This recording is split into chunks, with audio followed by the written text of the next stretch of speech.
Si tu n'as pas ces 5 maladies après 60 ans, il y a de fortes chances que tu vives jusqu'à 100 ans.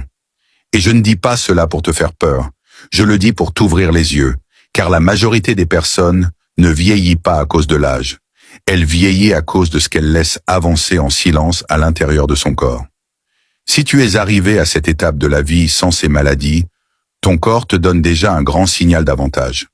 La première, c'est le diabète de type 2. Il n'apparaît pas du jour au lendemain, il arrive peu à peu avec l'excès de sucre, de farine et la sédentarité. Si à 60 ans ta glycémie est sous contrôle, ou si tu n'as jamais été diabétique, cela signifie que ton métabolisme réagit encore bien. Et c'est une clé énorme pour vivre plus d'années avec énergie. La deuxième, c'est l'hypertension. La pression artérielle élevée est l'un des grands ennemis du cœur et du cerveau. Beaucoup de personnes en souffrent sans même le savoir. Si ta tension est stable, sans dépendre de nombreux médicaments, tes artères conservent encore leur élasticité, ce qui est fondamental pour atteindre un âge avancé.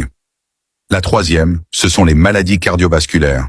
Infarctus, angine, artères bouchées. Si tu n'as jamais traversé cela, ton cœur a résisté à des décennies de travail sans faillir. Ce n'est pas de la chance, c'est le résultat d'habitudes qui, consciemment ou inconsciemment, t'ont protégé. La quatrième, c'est l'arthrose sévère ou des problèmes graves aux articulations. On ne parle pas d'une douleur occasionnelle, mais de limitations qui empêchent de marcher, de bouger ou d'être autonome.